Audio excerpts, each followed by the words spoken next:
नमस्ते मित्रांनो, चालू घडामोडी बाय दिलीप पाटील या आजच्या सत्रामध्ये आपल्या सर्वांचं स्वागत आहे। मित्रांनो, आपला आजचा टॉपिक असणार आहे आठवणीतले चेहरे व चर्चेतील व्यक्ती। आपण चॅनलवर नवीन असाल तर चॅनल सबस्क्राइब करा, बेल आयकॉनची घंटी प्रेस करा, जेणेकरून नवीन व्हिडिओचे नोटिफिकेशन आपल्याला मिळत जातील। मित्रांनो, आपण आजच्या टॉपिकवरचा हा प्रश्न सर्व प्रकारच्या स्पर्धा परीक्षेसाठी उपयुक्त त्याचे विश्लेषण समेत आपण पाहणार आहोत। चला तर आपण प्रश्नाकडे जाऊयात। प्रश्नासाठी वेळ दिलाय 30 सेकंद। प्रश्न 1, आंतरराष्ट्रीय ख्यातीचे शिल्पकार राम सुतार यांच्या बाबतीत पुढील विधानांचा अभ्यास करा। अ, नाशिक जिल्ह्यातील गोंदूर हे त्यांचे मूळ गाव आहे। ब, यांना 1999 साली पद्मभूषण पुरस्काराने सन्मानित करण्यात आले होते। क, स्वातंत्र्यपूर्व काळात 19 फेब्रुवारी 1923 मध्ये त्यांचा जन्म झाला होता। ड, महाराष्ट्र भूषण पुरस्कार 2025 यांना प्रदान करण्यात आला आहे। वरीलपैकी असत्य विधान विधाने कोणते कोणती ते ओळखा। पर्याय फक्त अ व क, पर्याय 2 फक्त अ ब व क, पर्याय 3 फक्त अ ब व ड, पर्याय 4 वरील सर्व। अशा प्रकारच्या प्रश्नांना आपल्याला परीक्षेमध्ये 30 सेकंद एवढा वेळ मिळत असतो, म्हणून मी टायमिंग प्रमाणे घड्याळ दिलेला आहे की आपल्याला 30 सेकंदात तो प्रश्न सोडवता येतो का, वाचन होतो का आपलं पूर्ण। तर या प्रश्नाचं अचूक उत्तर आपल्याला देता येऊ शकतं पर्याय क्रमांक 4, वरील सर्व विधानं ही असत्य आहेत।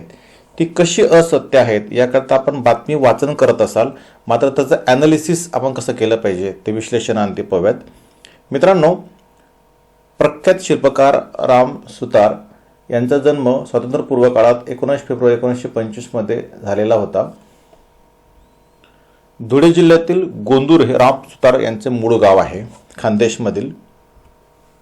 2016 मध्ये त्यांना पद्मभूषण पुरस्काराने सन्मानित करण्यात आले आहे।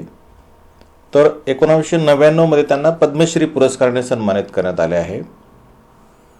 महाराष्ट्र भूषण पुरस्कार 2024 त्यांना प्रदान करण्यात आलेला आहे, मात्र तो 2025 मध्ये नोव्हेंबर महिन्यात देण्यात आलेला आहे। नोएडा येथे प्रत्यक्ष मुख्यमंत्री व उपमुख्यमंत्री यांनी तो पुरस्कार त्यांना प्रदान केला आहे। तारीख 14 नोव्हेंबर 2025। राम सुतार यांचे वयाच्या 101व्या वर्षी निधन झालेले आहे। अनेक राष्ट्रीय आणि आंतरराष्ट्रीय पुरस्काराने सुद्धा ते सन्मानित आहेत। सरदार वल्लभभाई पटेल यांचा जगातील सर्वात उंच 182 मीटर पुतळा स्टॅच्यू ऑफ युनिटी नर्मदा नदीवर साधो बेटावर असलेला यांनी उभारलेला आहे। तसंच अंदमान निकोबार येथे अलीकडेच स्वातंत्र्यवीर सावरकर यांचा पुतळाही राम सुतार यांनी साकारलेला आहे। संसद भवनाच्या आवारातील ज्या काही स्टॅच्यू आहेत ज्यांची उंची फुटामध्ये दिलेली आहे, त्यामध्ये इंदिरा गांधी असतील, राजीव गांधी, मौलाना अब्दुल कलाम आझाद, गोविंद वल्लभ पंत, जगजीवन राम अशा अनेक मूर्ती त्यांनी घडवलेल्या आहेत। मित्रांनो, या प्रकारच्या या व्हिडिओनंतर तुम्हाला काही PDF आवश्यक असतील तर डिस्क्रिप्शनमध्ये लिंक दिलेली आहे, तेथे जाऊन आपण PDF घेऊ शकतो। चॅनल सबस्क्राईब करा, लाईक करा, शेअर करा। धन्यवाद।